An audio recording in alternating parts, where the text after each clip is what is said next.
পশ্চিমবঙ্গের বাঁকুড়া, বীরভূম, পুরুলিয়া, বর্ধমান ও মুর্শিদাবাদের কিছু অংশ নিয়ে যে অঞ্চল গঠিত তা রাঢ় বাংলা নামে পরিচিত। যেহেতু এই অঞ্চলে কোনো পাথর বা শিলা পাওয়া যায় না, তাই বিশেষ পদ্ধতিতে মাটিকে পুড়িয়ে তৈরি হয় পোড়ামাটি। এছাড়া ল্যাটেরাইট, মাখরা বা ঝামা পাথর ও ইটের সমন্বয়ে গড়ে ওঠে এক স্বতন্ত্র শিল্পকলা, যা টেরাকোটা নামে পরিচিত।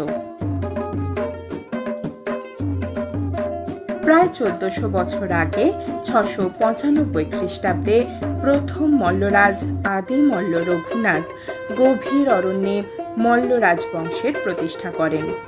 ইতিহাসে তখন মল্লাব্দের সূচনা। 29তম মল্লরাজ জগৎ মল্ল 14 শতকে বিষ্ণুপুরে প্রথম রাজধানী গড়ে তোলেন। প্রথমে মল্লরাজ ছিলেন শক্তির উপাসক। পরবর্তীকালে মল্লরাজ বীরহাম্বির বৈষ্ণবাচার্য শ্রীনিবাসের কাছে বৈষ্ণব ধর্মের দীক্ষা দেন। এর পরবর্তী প্রায় 200 বছর ধরে বিভিন্ন মল্ল রাজাদের আনুকূল্যে এই অঞ্চল সারা ভারতে শ্রেষ্ঠ স্থান লাভ করে। প্রাচীন এই মল্ল রাজবংশের রাজধানী ছিল বিষ্ণুপুর। মল্ল রাজাদের হাত ধরেই গড়ে ওঠে একের পর এক টেরাকোটা মন্দির, যা কালক্রমে বিষ্ণুপুরকে পরিচিত করে মন্দির নগরী নামে। Good morning and welcome back to my channel. আমি ঋতুপর্ণা আর আপনারা দেখছেন আপনাদের চ্যানেল ট্রাভেল থ্রু মাই লেন্স। তো আজকে 17ই মার্চ আর ঘড়িতে এখন বাজছে ভোর 4টে। আমরা বেরিয়ে পড়েছি বিষ্ণুপুরের উদ্দেশ্যে। আজকে আমাদের গন্তব্য বিষ্ণুপুর, মন্দির নগরী বিষ্ণুপুর। তো দমদম থেকে আজকে আমরা স্টার্ট করছি। এখান থেকে আমরা এখন উবের ধরবো। উবের নিয়ে আমরা যাব সাঁতরাগাছি, কেন কি সাঁতরাগাছি থেকে আজকে আমাদের 6:28 ট্রেন। তো চলুন দেখতে থাকুন।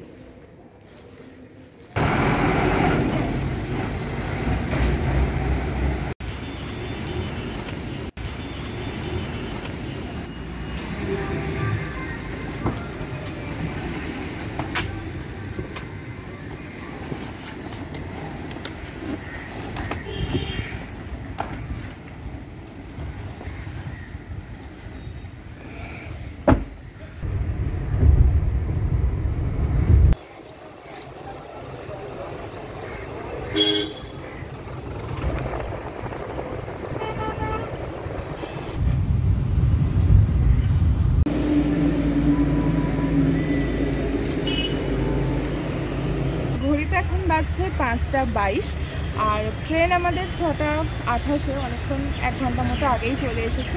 তো চলুন এবার আমরা স্টেশনের দিকে যাই।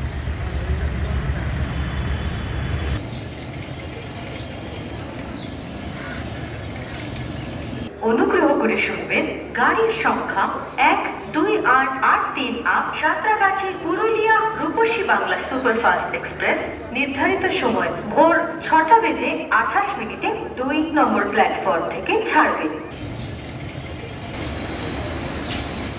তো আমরা এখন চলে এসেছি সাঁতরাগাছি স্টেশনে আর 2 নম্বর প্ল্যাটফর্মে ট্রেন দিয়ে দিয়েছে। আজকে আমাদের ট্রেন 12883 রূপসী বাংলা এক্সপ্রেস। আমরা যাচ্ছি সাঁতরাগাছি থেকে বিষ্ণুপুর। আজকে কোচ D1-এ পড়েছে। আমরা এসি চেয়ার কার পাইনি। আর এই ট্রেনটাতে মোটামুটি যা দেখলাম একটা মাত্রই এসি চেয়ার কার আছে, আর 4টে S2 আছে আর 4টে জেনারেল কম্পার্টমেন্ট রয়েছে। তো চলুন ট্রেনে ওঠা যাক, দেখা যাক আমাদের সিটটা কোথায়। আমাদের সিট নম্বর ছিল 49, 50, 51। সাঁতরাগাছি থেকে বিষ্ণুপুর পর্যন্ত এই ট্রেনের 5টি হল স্টেশন রয়েছে আর 192 কিলোমিটার দূরত্ব কভার করবে কম বেশি 3 ঘন্টায়। আর ট্রেনের পরিষ্কার পরিচ্ছন্নতার দিক থেকে খুব একটা স্যাটিসফাইড হবার মতো নয়, তবে ঘন্টা কয়েকের জার্নির ক্ষেত্রে ঠিকই আছে। আর আমাদের 2S চেয়ার কারের জনপ্রতি ভাড়া পড়েছিল 110 টাকা করে।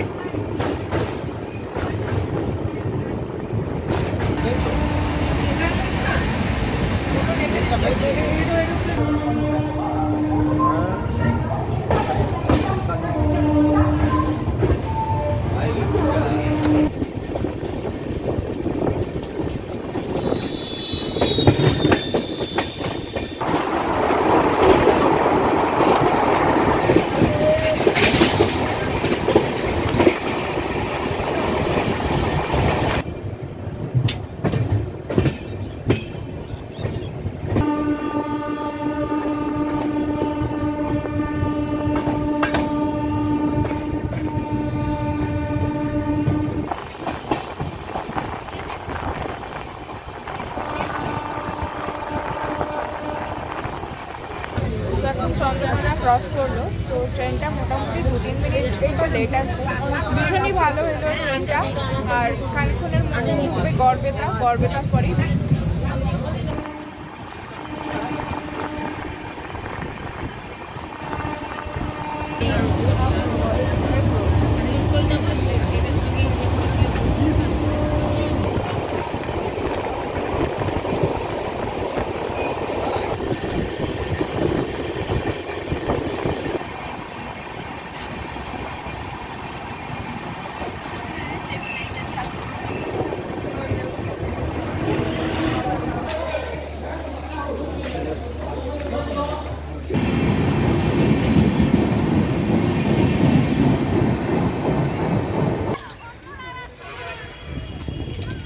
নেমে গেছি বিষ্ণুপুর স্টেশনে। আর ট্রেন একদম রাইট টাইমে ঢুকিয়ে দিয়েছে। তো সুপারফাস্ট ট্রেন ছিল, মানে ভীষণ ভালো ট্রেনটা এলো। মাঝে 2-1 মিনিট একটু লেট হচ্ছিল, কিন্তু সেটা মেকআপ হয়ে গেছে। তো যাই হোক, এখন 9:30 বাজে। আমরা তো এখন চেক ইন করতে পারবো না হোটেলে, 12টায় চেক ইন টাইম। তো আমরা এখন 1 নম্বর প্ল্যাটফর্ম থেকে বেরোবো।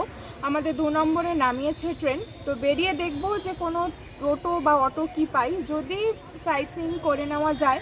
তো আমরা ভাবছি আগে দেখে তারপরে হোটেলে চেক ইন করবো। তো দেখা যাক কী করি। আর ট্রেনটা সম্পর্কে যদি বলতে বলেন, ট্রেনটা ভীষণই ভালো এলো। আর পরিষ্কার পরিচ্ছন্নতার দিক থেকে একটু ডিসঅ্যাপয়েন্টেড। তো যাই হোক, ট্রেনটা খুব ভালো এসেছে। আর আমাদের ওখান থেকে আসতে গেলে সকালে যারা অ্যাকচুয়ালি আসতে চাইছেন বিষ্ণুপুরে, দুটোই ট্রেন।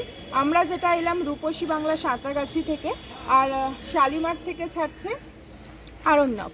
আর যারা বিকালে আসতে চাইছেন হাওড়া থেকে, তো অনেক ট্রেনই আছে, বা রাত্রে চক্রধরপুর ধরেও কেউ আসতে পারেন, যদি একদম আর্লি মর্নিংয়ে ঢুকে যাবে সেটা। আমাদের ওখান থেকে আসতে একটু প্রবলেম হয় শালিমার বা সাঁতরাগাছিতে, এটাই একটা মাইনাস পয়েন্ট এইটার। কিন্তু ট্রেনটা আদারওয়াইজ ভীষণ ভালো। সকাল সকাল আসতে চাইলে আপনারা এই ট্রেনটা ধরতে পারেন। আর রূপসী বাংলা সপ্তাহে মোটামুটি প্রত্যেকটা দিনই ছাড়ে, তো কোনো অসুবিধা হবে না। তো চলুন এবার আমরা স্টেশন থেকে বেরোই, বেরিয়ে দেখি টোটো অটো কি পাই, আর কোন দিকে যাই কি করি সবই আপনাদের সঙ্গে শেয়ার করব। তো এখন এবার স্টেশন থেকে বেরোই।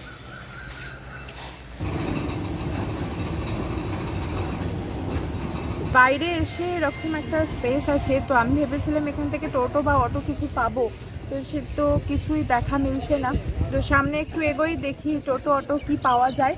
স্টেশন চত্বর থেকে ডান দিকে বেরোতেই রয়েছে অটো এবং টোটো স্ট্যান্ড। সমস্ত মন্দির ঘুরে দেখার জন্য অটো ভাড়া ঘন্টার প্রতি 200 টাকা। তো স্টেশন থেকে এগিয়ে এসে আমরা এরকম অটো স্ট্যান্ড আছে, তো অটো থেকে আমরা অটো নিয়ে নিয়েছি। তো অটো করেই আজকে পুরো মন্দির চত্বর ঘুরে দেখব, আর দাদার নাম্বারও আপনাদের সঙ্গে শেয়ার করে দেবো। আগে আমরা ঘুরে দেখি কীরকম কী ঘোরালো, কত টাকা কী পড়লো, পুরোটাই আপনাদের সঙ্গে শেয়ার।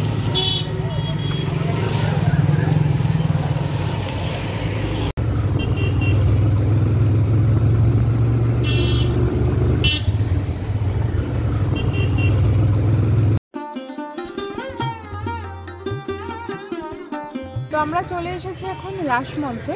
তো রাসমঞ্চে ঢোকার মুখেই একটা টিকিট কাউন্টার আছে, যার টিকিট মূল্য হচ্ছে 25 টাকা।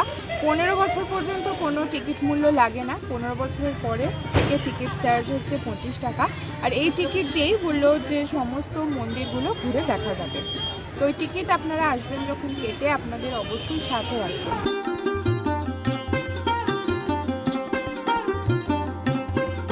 তো আমরা এখন আছি রাসমঞ্চের উপরে, আর এই রাসমঞ্চটি পুরোই ইটের নির্মাণ করা হয়েছে। আর মহারাজা বীর হাম্বির 1557 থেকে 1600 সালের মধ্যে এই রাসমঞ্চটি নির্মাণ করেছিলেন।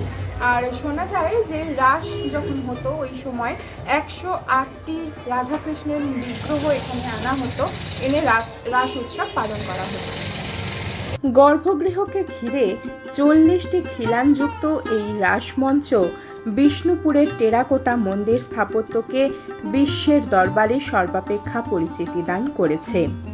এই অদ্ভুত স্থাপত্যে বাংলার চালা ও ইসলামীয় স্থাপত্য রীতির মেলবন্ধন দেখা যায়। এই মন্দিরের উপরের অংশটি পিরামিড আকার, আর প্রবেশদ্বারগুলি ইসলামীয় স্থাপত্য রীতিকে অনুসরণ করে তৈরি। রাসমঞ্চ দেখে আমরা এখন মদন মোহন মন্দিরে ঢুকছি, যা টেরাকোটা শিল্পের অপর এক নিদর্শন। আর এই মন্দিরটি দেউল শিল্প রীতিতে নির্মিত। আমরা এখন আছি মদন মোহন মন্দিরে। মহারাজা দুর্জন সিংহ এই ইস্পাত নির্মিত মন্দিরটি নির্মাণ করেছিলেন।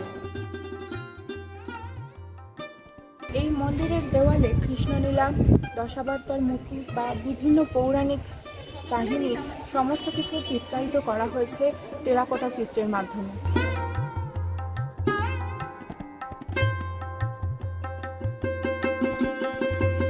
মূল মন্দিরের গর্ভগৃহে রয়েছে রাধা কৃষ্ণ। মন্দিরের সামনে রয়েছে সুন্দর একচালা আকৃতির নাট মন্দির, আর পাশে রয়েছে ভোগকক্ষ, আর মন্দিরের প্রবেশদ্বারে রয়েছে নহবতখানা। টেরাকোটার মন্দির শিল্পের অলঙ্করণে এবং প্রাচুর্যে এই মদন মোহন মন্দির অন্যতম। তো মদন মোহন মন্দির থেকে বেরিয়ে এরকম টেরাকোটার দোকান আছে, সামনেও অনেক ছোট ছোট দোকান আছে। তো আপনারা চাইলে এখান থেকে টেরাকোটার জিনিসপত্র দেখে কিনতেও পারেন।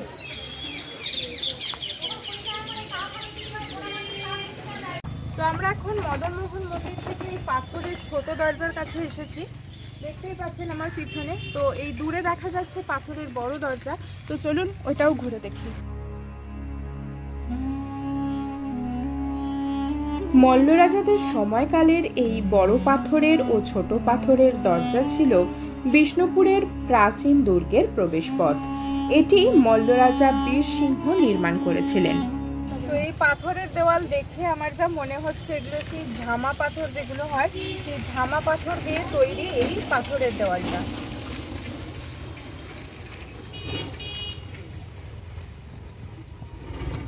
পিছনে দেখতেই পাচ্ছেন বড় দরজা, পাথরের যে বড় দরজা সেটা দেখা যাচ্ছে। তার থেকে খানিকটা এগিয়ে আসলেই বাঁ হাতে দেখা যাচ্ছে লালজি মন্দির। তো চলুন ভেতরে যাওয়া যাক।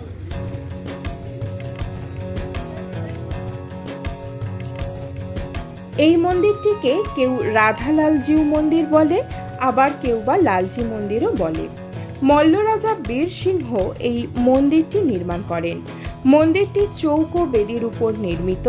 এই মন্দিরটি দেউল রীতিতে তৈরি। মন্দির চত্বরের মধ্যে রয়েছে নাটমঞ্চ ও ভোগকক্ষের অবশিষ্টাংশ। কালের নিয়মে মন্দিরটি অনেকটাই জৌলুস হারিয়েছে। লালজি মন্দির থেকে বেরিয়েই 200 মিটারের মধ্যে রয়েছে 4টি মন্দির। চলুন আমাদের সঙ্গে আপনাদের দেখাই। আমরা এখন মল্লরাজ চৈতন্য সিংহ দ্বারা নির্মিত এই রাধেশ্যাম মন্দিরে প্রবেশ করছি।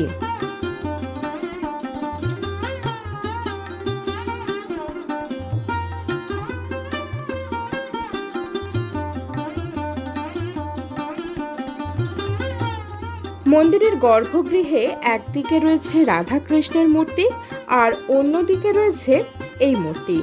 মূর্তিটা সম্পর্কে আমি বিশেষ কিছু জানি না।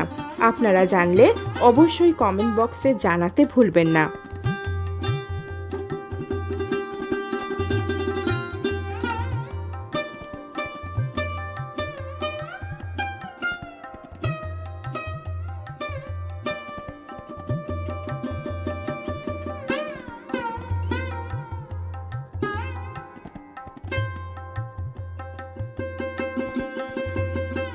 তো আমরা এখন রাধেশ্যাম মন্দির থেকে বেরোলাম। তো সামনেই আছে মৃন্ময়ী মাতার মন্দির। তো চলুন ওখান থেকে ঘুরে আসি।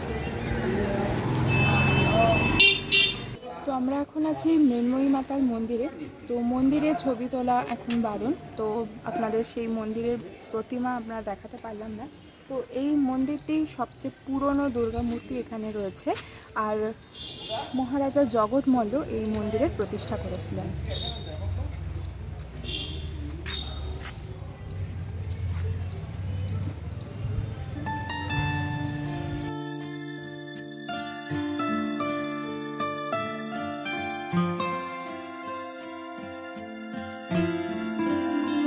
আমরা এখন আছি জোরবাংলা মন্দিরে। রাজা বীর হাম্বিরের পুত্র রঘুনাথ সিংহ 1655 খ্রিস্টাব্দে এই জোরবাংলা মন্দির নির্মাণ করেন। এখানে পাশাপাশি দুটো দোচালাকৃতি দুটো কুটির সংযুক্তভাবে রয়েছে, আর তার মাঝখান দিয়ে রয়েছে একটি 4 চালার একটি ছোট ঘর।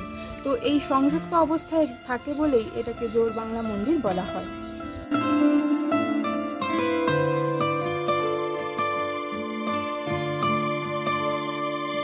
সামনে দেখতেই পাচ্ছেন যে দেওয়ালে টেরাকোটার চিত্রের মাধ্যমে চিত্রিত করা হয়েছে রামায়ণ, মহাভারত বা নানা রকম সামাজিক অনুষ্ঠানের চিত্র ফুটিয়ে তোলা হয়েছে ভাস্কর্যের মাধ্যমে।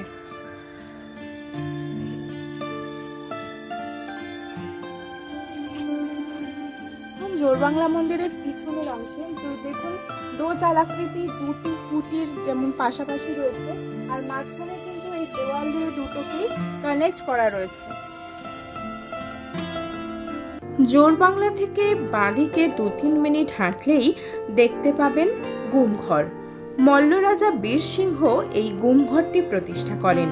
এই গুমঘর নিয়ে নানান মতভেদও আছে, কিন্তু ঐতিহাসিকদের মতে এটি ছিল রাজবাড়ির জলাধার। তো আমরা আছি এখন শ্যামরাই মন্দিরের সামনে। পঞ্চচূড়া বিশিষ্ট এই মন্দির টেরাকোটার কাজে সুন্দরভাবে চিত্রিত করা রয়েছে। মহারাজ বীরহাম্বীরের পুত্র রঘুনাথ সিংহ 1656 খ্রিস্টাব্দে এই মন্দিরটি প্রতিষ্ঠা করেছিলেন। আর এই খিলানগলিতেও কিন্তু টেরাকোটার অপূর্ব চিত্র চিত্রিত করা রয়েছে টেরাকোটার মাধ্যমে। এখানেও কিন্তু রাসলীলা, রামায়ণ, মহাভারতের নানান চিত্র রূপদান করা হয়েছে। আর একটা কথা না বললেই নয়, রত্ন শিল্পরীতিতে তৈরি মন্দিরগুলির মধ্যে এই শ্যামরাই মন্দিরটি টেরাকোটা শিল্পের এক অন্য মাত্রা যোগ করেছে, আর এটি পঞ্চরত্ন বিশিষ্ট মন্দির। টেরাকোটা শিল্পের সব মন্দির আমাদের দেখা হয়ে গেছে, আর দুপুরও হয়ে গেছে, তাই আমরা চললাম হোটেলের দিকে। মন্দিরগুলো দেখতে সময় লেগেছিল প্রায় 3.25 ঘন্টা, আর ভাড়া পড়েছিল আমাদের 500 টাকা। এখন হোটেলে চেক ইন করব, বিকেলে আপনাদের ঘুরিয়ে দেখাবো দলমাদল কামান ও পোড়ামাটির হাট। তো এখন ঘড়িতে পাচ্ছি 1টা। তো মোটামুটি সমস্ত মন্দিরই আমরা ঘুরে দেখে নিয়েছি। তো আমাদের হোটেলে চলে এসেছি। আমরা এসেছি এখন ওয়েস্ট বেঙ্গল ট্যুরিজমের যে প্রপার্টি আছে সেখানে। তো চলুন আমরা চেক ইন করি, আর যা ফর্মালিটিস আছে ফুলফিল করে নিই, তারপরে আপনাদের সঙ্গে রুমটা শেয়ার করে দেবো যে এখানে কীরকম কী ট্যারিফ রয়েছে। ওয়েস্ট বেঙ্গল ট্যুরিজম ডেভেলপমেন্টের এই প্রপার্টিতে একটি অ্যানেক্স বিল্ডিং রয়েছে আর একটা মেন বিল্ডিং রয়েছে। 3 ধরনের রুম আছে, AC large double bed, AC deluxe double bed, যা 1800 থেকে 1900 টাকার মধ্যে ভ্যারি করে। GST extra. প্রতিটা রুমে 2 জন করে অ্যালাউ করবে, extra person extra charge pay করতে হবে। আর রয়েছে 2টি সুইট রুম। পরে আপনাদের প্রপার্টিটা ঘুরে দেখাবো। প্রপার্টির ওয়েবসাইট লিঙ্কটা ডেসক্রিপশনে দিয়ে রাখলাম, প্রয়োজনে চেক করে নিতে পারেন। তো রিসেপশনের ফর্মালিটিস ডান। তো আমরা রুম পেয়ে গেছি। আজকে আমাদের বিষ্ণুপুরের রুম নাম্বার 113। তো আসুন আপনাদের রুম টুরটাও দিয়ে দিই। আমাদের এই রুমটা মেন বিল্ডিংয়েরই গ্রাউন্ড ফ্লোরে। আর এই রুমটা দেখতেই পাচ্ছেন, এখানে কিন্তু বেডটা 3 জন অপেক্ষা একটু ছোট, ওই কুইন সাইজ বেড বললে এটাকে ভালো হবে। সাইড টেবিল রয়েছে, টেবিলের পাশে চার্জিংয়ের জন্য প্লাগ পয়েন্ট পর্যাপ্ত পরিমাণে রয়েছে। তার সঙ্গে কমপ্লিমেন্টারি 2টো জলের বোতল রয়েছে। বেডের সামনেই রয়েছে একটা বড় টিভি, আর তার পাশেই রয়েছে ইলেকট্রিক কেটল, চায়ের সরঞ্জাম রয়েছে, কাপ প্লেট সব কিছুই রয়েছে। আর রুমটা তো এসি, আর নিচে তলা বলে ভীষণ ঠান্ডা রুমটা। আর ছোট একটা ওয়ার্ড্রপ রয়েছে, আর 2টো চেয়ার বসার জন্য। এখানে একটা টি টেবিল, আর এখানে একটা ড্রেসিং টেবিল নেই, কিন্তু একটা মিরর রয়েছে বড় সড়ো। আর তার সাথে একটা টয়লেট কিট, যেটা দিয়েই থাকে ওয়েস্ট বেঙ্গল ট্যুরিজম থেকে। এটাও ওদের কম্পালসারি দেয় প্রত্যেক প্রপার্টিতে। এই হচ্ছে রুম ট্যুর। আর তার সাথে সাথে ওয়াশরুমটাও আপনাদের দেখিয়ে দিই। ওয়াশরুমটাও বড়, খুব যে বড় তা বলবো না, একদম ছোটও নয়, পরিষ্কার পরিপাটি একদম। ওয়েস্টার্ন কমোড রয়েছে, এদিকে রয়েছে ওয়াশ বেসিনও রয়েছে।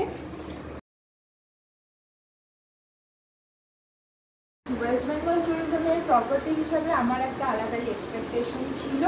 সত্যি কথা বলতে তার থেকে আমি একটু মানে ক্ষুণ্ণই হয়েছি। আর যেরকম রিভিউ বা যেরকম আমি অনেক ভিডিওতেই দেখেছি, সেই দেখেই আমারও মনে হয়েছিল যে আমরা যখন যাবো থাকবো এখানে, তো সেটা থেকে আমি একটু তাকে এখানে 10-এর মধ্যে আমি কিন্তু এখানে 7 দিতে বাধ্য হব।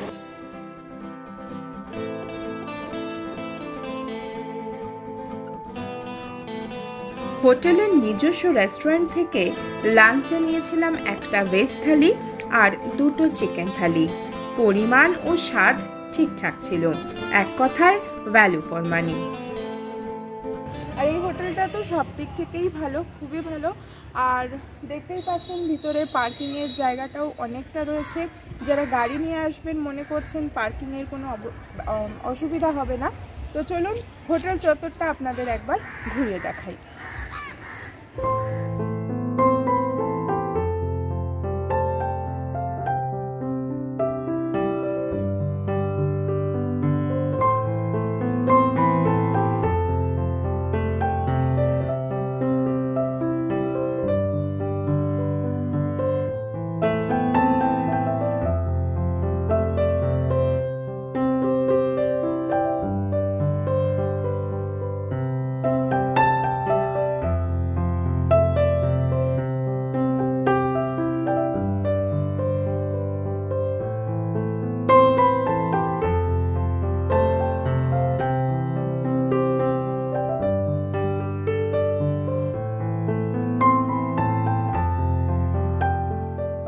বিকালবেলা তো আমরা এখন যাচ্ছি পোড়ামাটির হাটে।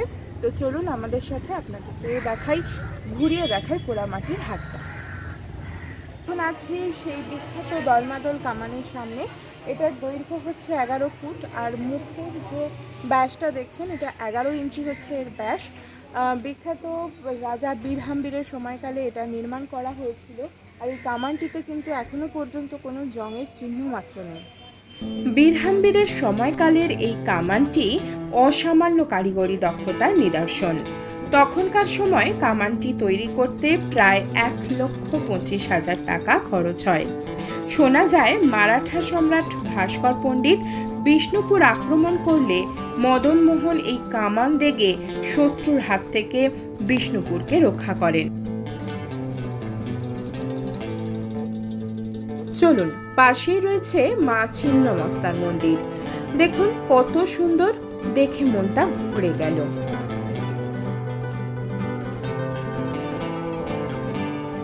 আর সামনে কিছুটা হাঁটা পথেই রয়েছে পোড়ামাটির হাট, সেটাও আপনাদের ঘুরে দেখাবো।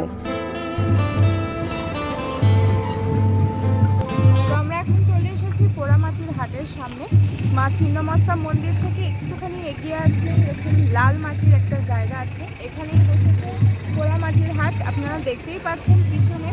এসে অনেকটা মনে হচ্ছে সেই শান্তিনিকেতনের সোনাঝুরির মতন ভাইবসটা আছে, কেন কি সেই সাঁওতালি নাচের যে বোল সেটা কানে ভেসে আসছে দূর থেকে। আর এটা দেখে মনে হচ্ছে অতটা পপুলার এখনো পর্যন্ত হয়নি এই পোড়ামাটির হাটটা। তো চলুন আমরা পুরোটা একবার ঘুরে দেখি আর আপনাদেরকেও দেখাই যে এই হাটে কি কি দোকান আছে, কি কি বসছে। চলুন।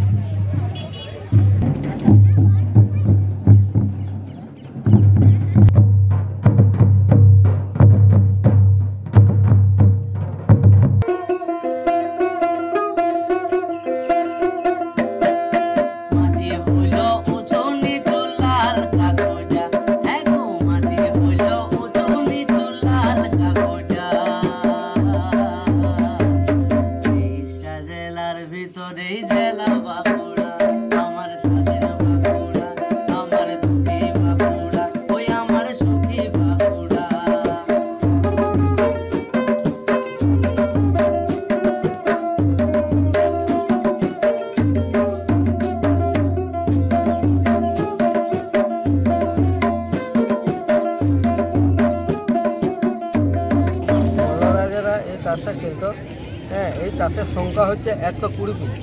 হ্যাঁ, এখন এই তাসটা প্রায় লুপ্ত হয়ে যাচ্ছে।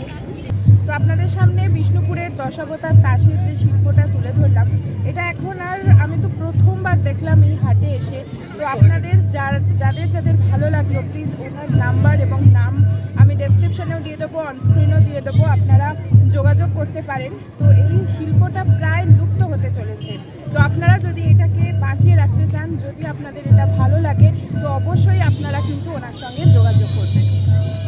আর আপনাদের ভালো লাগলে অবশ্যই ভিডিওটা আর 5 জনের সঙ্গে শেয়ার করুন, তাহলে বিষ্ণুপুরের এই লুপ্তপ্রায় শিল্পটা সকলের কাছে পৌঁছে যাবে এবং এটি সম্পর্কে সকলে ওয়াকিবহাল হবে। আমরা ডিনারে হোটেলের রেস্টুরেন্ট থেকেই চাইনিজ অর্ডার করেছিলাম, যা দিয়ে ডিনারটা সেরে নিয়েছিলাম। যদি এখানে থাকেন একবার টেস্ট করে দেখতে পারেন। এবার বলি, উইশ লিস্টে যদি 2 দিন 1 রাত বিষ্ণুপুর ভ্রমণের প্ল্যান থাকে, তাহলে পোড়ামাটির হাট ও পাঁচমোড়া গ্রাম দেখতে ভুলবেন না। Highly recommended. আজকের পর্ব এই পর্যন্ত।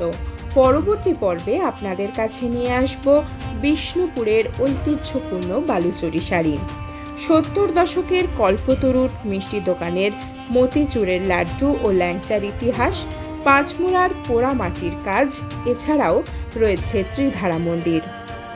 এই সমস্ত নিয়ে আসছি পরবর্তী পর্বে, তাই চ্যানেলটি সাবস্ক্রাইব করে বেল আইকনটি প্রেস করে রাখতে ভুলবেন না, যাতে পরবর্তী ভিডিওর নোটিফিকেশন আপনাদের কাছে পৌঁছে যায়।